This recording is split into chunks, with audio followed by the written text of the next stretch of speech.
Thank you for joining me today. As we age, one of the most common questions that comes up in my medical practice is about sleep, specifically, when should our seniors be going to bed? Today, we're going to dive deep into this crucial topic that affects millions of people over 70, and I'll share with you what decades of medical research and clinical experience tell us about optimal sleep timing for better health. Let me start with a story about my patient Margaret, who recently turned 75. She came to my office complaining about feeling constantly tired, despite spending what seemed like plenty of time in bed. "Doctor," she said, "I go to bed at 8 p.m. because that's what I think seniors should do, but I end up lying awake for hours, and then I'm exhausted by 2 p.m. the next day." Margaret's situation is incredibly common, and it highlights a crucial misconception about sleep timing for older adults. You see, as we age, our relationship with sleep changes significantly. The sleep patterns you had in your 50s and 60s aren't necessarily what your body needs after 70. Our circadian rhythm, that internal biological clock that regulates our sleep-wake cycle, undergoes natural shifts as we age. Understanding these changes is the first step toward finding your optimal bedtime. Let's talk about what happens to our sleep patterns as we age. The most significant change occurs in our brain's production of melatonin, often called the sleep hormone. Research shows that after 70, our bodies typically start producing melatonin earlier in the evening than when we were younger. This is why many seniors find themselves getting sleepy earlier, but here's the catch: going to bed too early can actually disrupt your entire sleep cycle. When we look at the science behind aging and sleep, it's fascinating how our circadian rhythm adapts over time. The suprachiasmatic nucleus, that's the part of our brain that controls our biological clock, becomes more sensitive to changes in light and daily routines. This increased sensitivity means that timing your sleep becomes even more crucial after 70. Now, you might be wondering about some common sleep challenges that many seniors face. One of the most prevalent issues is sleep fragmentation. That's when you wake up multiple times during the night. Another common challenge is spending too much time in lighter stages of sleep and not enough time in deep, restorative sleep. These changes are natural, but they don't mean you have to settle for poor quality rest. The impact of poorly timed sleep on senior health cannot be overstated. When we look at the research, we see clear connections between irregular sleep patterns and increased risks of various health issues. Poor sleep timing can affect everything from cognitive function and memory to cardiovascular health and immune system strength. A study published in the Journal of Sleep Research found that seniors with irregular sleep patterns had a 40% higher risk of developing certain health complications compared to those who maintained consistent sleep schedules. Let me share another story about Bob, an 82-year-old retired teacher who transformed his health by adjusting his sleep schedule. Bob used to pride himself on being a night owl, staying up until midnight watching television. He thought that as long as he got his 8 hours of sleep, the timing didn't matter.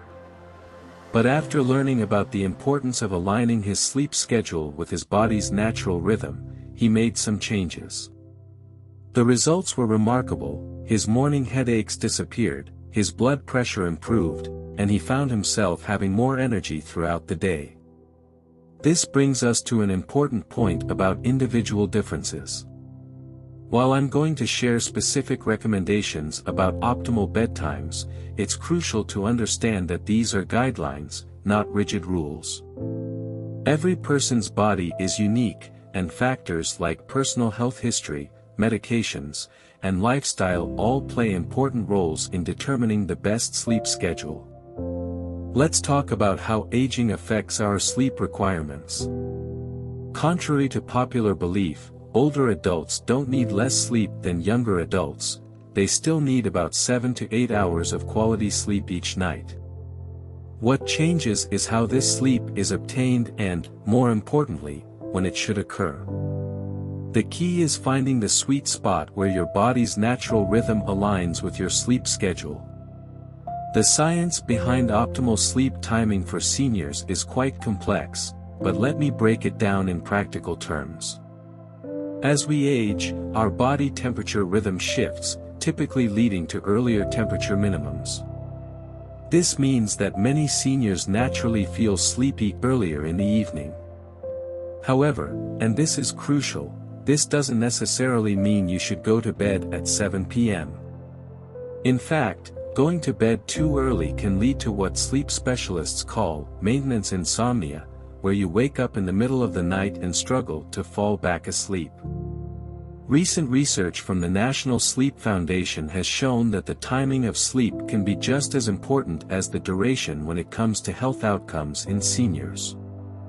A groundbreaking study tracked the sleep patterns of over 1,000 adults over 70 and found that those who maintained consistent sleep schedules within certain optimal windows showed better cognitive function, improved immune response, and fewer cardiovascular issues. Now, you might be wondering what makes sleep timing so crucial for seniors specifically. The answer lies in how our bodies process various hormones and regulate essential functions as we age. The production of growth hormone, which occurs primarily during deep sleep, becomes more dependent on getting the timing right. This hormone plays a vital role in maintaining muscle mass, bone density, and overall cellular repair, all crucial factors for healthy aging. I want to emphasize something here. Finding your optimal bedtime isn't just about following a set of rules. It's about understanding your body's signals and creating a schedule that works with your natural rhythm. In the next segment, we'll dive into specific recommendations for bedtimes and discuss how to identify your personal sleep window for optimal rest. Let me walk you through what medical research and clinical experience tell us about the optimal bedtime window for seniors over 70. Based on extensive studies and what I've seen in my practice, most seniors tend to do best when they go to bed between 9:30 p.m. and 10:30 p.m. Now, I know what some of you might be thinking, that seems quite late compared to what you're currently doing, but there's solid science behind this recommendation. Take my patient Richard, for example. At 77, he was adamant about going to bed at 8 p.m. because he thought earlier was better. But he found himself waking up at 2 a.m., unable to fall back asleep, and feeling groggy throughout the day. When we adjusted his bedtime to 10 p.m., his sleep quality improved dramatically. The key was aligning his sleep schedule with his body's natural rhythm rather than forcing an artificially early bedtime. When we consider optimal wake-up times, research suggests that seniors should aim to wake up between 6 a.m. and 7:30 a.m. This timing works well with our natural circadian rhythms and exposure to morning light, which is crucial for maintaining a healthy sleep-wake cycle. But here's something vital to understand. It's not just about the specific hours, it's about maintaining consistency in your schedule. Let's talk about some factors that might influence your ideal bedtime. First, there's your chronotype, that's your natural tendency to be either a morning person or a night person. While age tends to shift most people toward being morning types, some seniors still naturally function better with a slightly later schedule. The key is to work with your natural tendencies rather than against them. Medical conditions play a significant role in determining your optimal bedtime as well. For instance, if you have acid reflux, you might need to allow more time between your last meal and bedtime. Those with arthritis often find that their joint stiffness is worse in the early morning, so they might benefit from adjusting their sleep schedule to avoid the stiffest hours for their most active times. Medications are another crucial factor to consider. Many common medications taken by seniors can affect sleep patterns. Blood pressure medications, for instance, often have optimal timing for both effectiveness and sleep quality. This is why it's so important to discuss your sleep schedule with your healthcare provider, especially if you're taking multiple medications. Now, let's address something that often surprises my patients: the impact of lifestyle factors on optimal bedtime. Social activities, evening routines, and even exposure to different types of light can all affect when you should go to bed. For instance, if you regularly attend evening social activities or community events, you'll want to factor these into your sleep schedule rather than trying to force an earlier bedtime that conflicts with your social life. I remember working with Clara, an active 83-year-old who participated in evening bridge games twice a week. Instead of giving up her beloved social activity, we adjusted her sleep schedule to accommodate these evenings while maintaining consistency on other nights. The key was finding a balance that allowed for both social engagement and healthy sleep patterns. Environmental factors also play a crucial role in determining your optimal bedtime. Your body responds to light exposure, temperature changes, and environmental noise.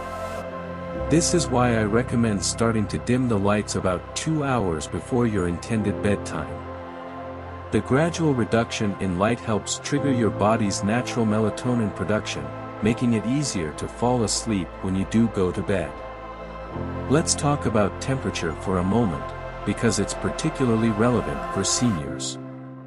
Our body temperature naturally drops as we prepare for sleep, but this process becomes less efficient as we age. Setting your bedroom temperature between 65 to 68 degrees Fahrenheit, 18 to 20 degrees Celsius, can help facilitate this natural cooling process. However, you might need to adjust your bedtime slightly based on when your home naturally reaches these optimal temperatures.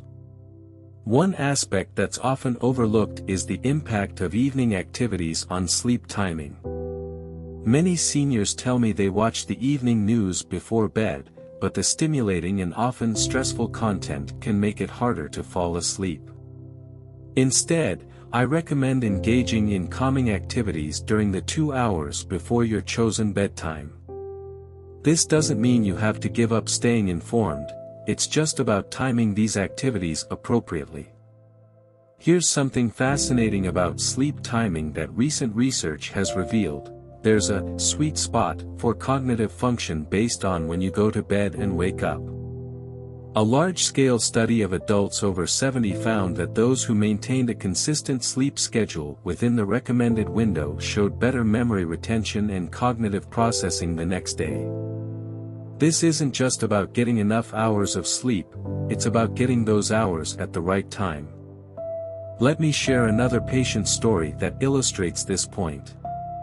Dorothy, a 76-year-old former librarian, was having trouble with her morning memory and focus.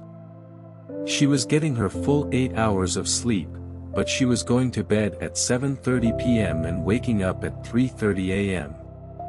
When we adjusted her schedule to a 9:45 p.m. bedtime and 6:15 a.m. wake time, she noticed a significant improvement in her morning cognitive function.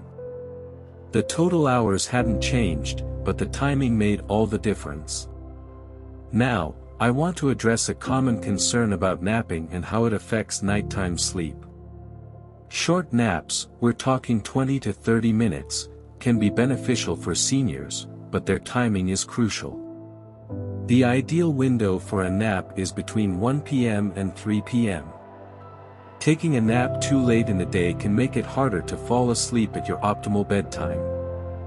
This is why I often recommend that my patients set an alarm for their naps and try to maintain consistency in their nap schedule. When we look at the research on sleep quality and timing, we find that the first few hours of sleep are particularly crucial for physical restoration, while the later hours are more important for cognitive function and memory consolidation. This is why it's so important to find a bedtime that allows you to get both early and late-night sleep cycles in optimal conditions. Let's talk about how to recognize when you found your ideal bedtime. As a doctor, I often tell my patients that their body will give them clear signals, they just need to know what to look for. The first and most obvious sign is how you feel when you first wake up. If you're waking naturally just before your alarm, feeling refreshed rather than groggy, that's a strong indication your sleep timing is working for you. I had a patient named Walter, a 78-year-old retired accountant, who kept a sleep journal for 2 weeks as we worked to find his optimal bedtime. He noticed something fascinating. On nights when he went to bed at 10:15 p.m., he consistently woke up feeling refreshed around 6:30 a.m. But when he tried going to bed earlier or later, he either woke up too early or felt sluggish in the morning. This kind of pattern tracking can be incredibly revealing. Physical indicators of good sleep timing extend beyond just how you feel when you wake up. Your digestion, appetite, and even bathroom habits can tell you if your sleep schedule is working. When your body is operating on its optimal schedule, you'll likely notice more regular bowel movements, typically in the morning, and a healthy appetite for breakfast within an hour of waking.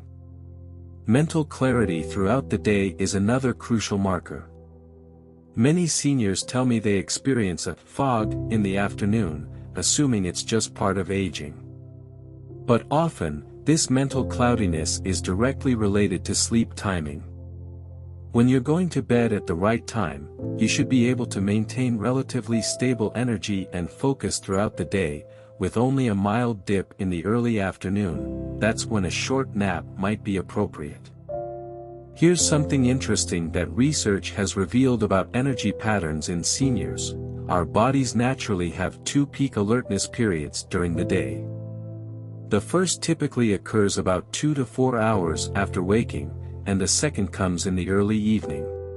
When your sleep timing is optimal, these peaks become more pronounced and predictable, allowing you to plan your most important activities during these high-energy windows.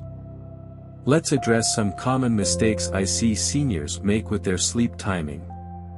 The first is what I call the early bird trap, going to bed too early simply because you think that's what seniors should do. Remember Helen, the 73-year-old who insisted on being in bed by 8 p.m.? She spent the first 2 hours tossing and turning, actually reducing her sleep quality. When she shifted to a 10 p.m. bedtime, she fell asleep more quickly and slept more soundly. Another frequent mistake is inconsistency in bedtimes. I understand that life doesn't always follow a perfect schedule, but try to keep your bedtime within a 30-minute window each night. Your body's internal clock thrives on regularity. Think of it like medication timing. You wouldn't take your blood pressure medicine at random times, so why treat your sleep schedule that differently? Social activities and family obligations can sometimes interfere with maintaining a consistent bedtime.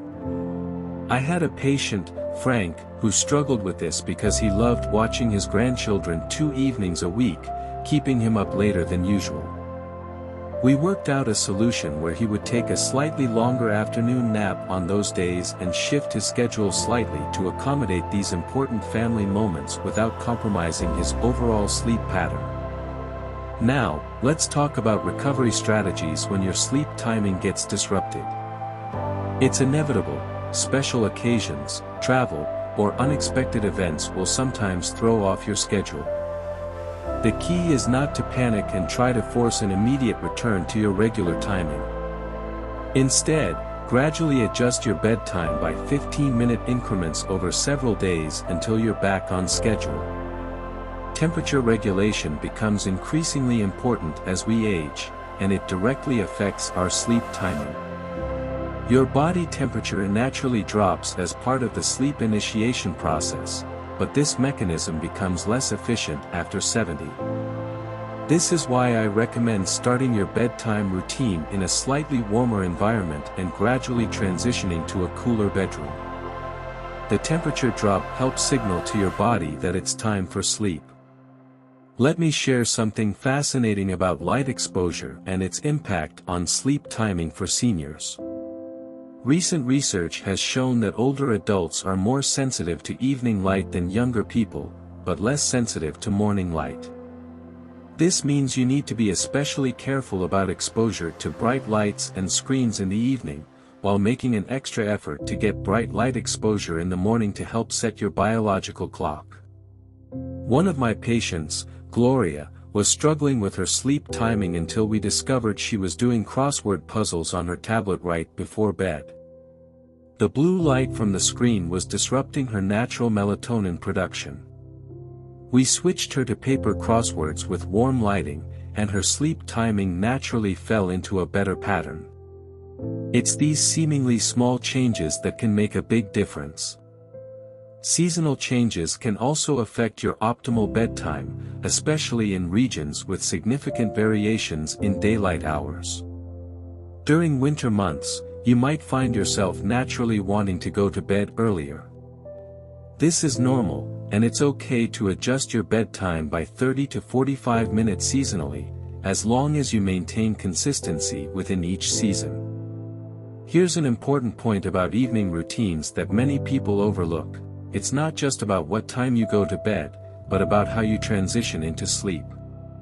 Think of it like landing an airplane. You don't just drop from cruising altitude to the runway, you need a gradual descent. Your evening routine should follow a similar pattern of gradually decreasing activity and stimulation. The role of evening meals in sleep timing cannot be overstated. I recommend having dinner at least 3 hours before your planned bedtime. This allows for proper digestion and helps prevent sleep disruption from digestive issues. Joyce, an 81-year-old patient, noticed a significant improvement in her sleep quality when she moved her dinner time from 7 p.m. to 6 p.m., allowing her body ample time to process the meal before her 10 p.m. bedtime. Let's talk about the importance of what I call the golden hour, the 60 minutes immediately before your planned bedtime. This is when your body is making its final preparations for sleep, and how you use this time can significantly impact your sleep quality. During this hour, your activities should be calm and consistent. Let's talk about some special considerations that can affect your bedtime as you age. First, let's address travel and time zones, which can be particularly challenging for seniors. When my patient Ruth, age 82, planned a cross-country trip to visit her grandchildren, we worked together to create a strategy for maintaining her sleep health. The key is to begin adjusting your bedtime a few days before travel, shifting by 15-minute increments toward your destination's time zone. Remember this gold standard for traveling: for every time zone you cross, allow 1 full day for your body to adjust to the new schedule. If you're traveling from New York to Los Angeles, that's 3 time zones, so give yourself at least 3 days to fully adapt. During this adjustment period, focus on maintaining consistent meal times and light exposure patterns in your new time zone. Let's discuss something that many seniors face but few talk about: the impact of medications on sleep timing. Many common medications for heart conditions, blood pressure, and arthritis can affect your sleep patterns. For instance, some blood pressure medications act as diuretics, which might increase nighttime bathroom visits. In such cases, working with your doctor to adjust medication timing can make a significant difference in finding your optimal bedtime. I had a patient, George, who was taking his diuretic medication right before bed, then wondering why he couldn't sleep through the night. When we adjusted his medication schedule to earlier in the day, it dramatically improved his sleep quality. This is why it's crucial to review all your medications with your healthcare provider when establishing your ideal bedtime routine. Now, let's address an often overlooked aspect of sleep timing: the social component. Many seniors worry that going to bed later than they used to might make them seem less responsible or health conscious. But remember what I always tell my patients: the healthiest bedtime is the one that works best with your body's natural rhythm and your lifestyle. Consider my patient Alice, who was initially hesitant to shift her bedtime from 8:30 p.m. to 10 p.m. because she thought it might seem inappropriate for someone her age.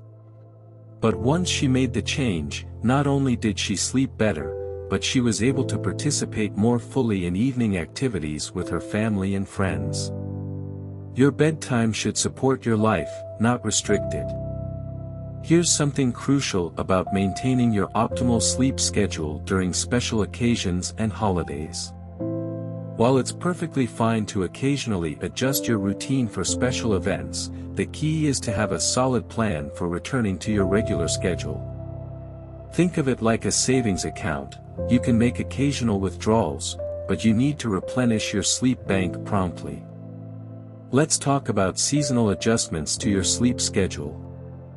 As we age, our sensitivity to seasonal changes often increases. During winter months, you might find yourself naturally wanting to sleep longer. This is completely normal, and it's okay to adjust your sleep duration by 30 to 45 minutes seasonally. The key is maintaining consistency within each season while making gradual adjustments as the seasons change. Here's a fascinating piece of research. Studies have shown that seniors who maintain regular sleep timing have better cognitive function and emotional regulation, even during challenging life events. This is why I emphasize the importance of sleep schedule consistency to all my patients, especially during times of stress or change. Now, let's address something that many of my patients ask about: the relationship between exercise and bedtime. While regular physical activity is crucial for good sleep, timing is everything. For seniors over 70, I recommend completing any moderate to vigorous exercise at least 4 hours before bedtime. Light stretching or gentle yoga, however, can be beneficial as part of your evening routine. I want to share a success story that really illustrates the importance of finding and maintaining your optimal bedtime. Margaret, whom I mentioned at the beginning of our discussion, followed our recommendations for 3 months. She shifted her bedtime from 8 p.m. to 9:45 p.m., established a consistent evening routine, and made appropriate seasonal adjustments. The results were remarkable. Her daily energy improved, her memory sharpened, and her overall quality of life enhanced significantly. As we wrap up our discussion, let me emphasize some key takeaways. First, your optimal bedtime is highly individual and may change as you continue to age. What works perfectly at 70 might need adjustment at 75 or 80. Stay attuned to your body's signals and be willing to make gradual adjustments as needed. Second, consistency is more important than perfection. It's better to maintain a consistent schedule that works most of the time than to strive for an ideal schedule that's difficult to maintain. Remember, we're aiming for better sleep health, not perfect sleep patterns. Third, don't hesitate to discuss your sleep timing with your healthcare provider. Sleep is a vital component of your overall health, just as important as diet, exercise, and medication. Your doctor can help you coordinate your sleep schedule with your medications and other health requirements. I encourage you to start implementing these changes gradually. Perhaps begin by tracking your current sleep patterns for a week, noting when you naturally feel sleepy and when you wake up feeling most refreshed. Use this information as a starting point for finding your optimal sleep schedule. Remember, good sleep is not a luxury, it's a necessity for healthy aging. The time you spend finding and maintaining your ideal sleep schedule is an investment in your health, cognitive function, and overall quality of life. Finally, I want to thank you for taking the time to learn about this crucial aspect of health for seniors over 70. If you found this information helpful, please share it with friends and family members who might benefit. Don't forget to subscribe to our channel for more evidence-based health advice for seniors. And one last thought, while following these guidelines can significantly improve your sleep quality, always remember that you are unique. Trust your body's signals, maintain open communication with your healthcare providers, and be patient with yourself as you work to optimize your sleep timing. Here's to better sleep and healthier days ahead. Thank you for watching, and I'll see you in our next video, where we'll discuss another important aspect of senior health. If you have any questions about finding your optimal bedtime, please leave them in the comments below. Sweet dreams, everyone.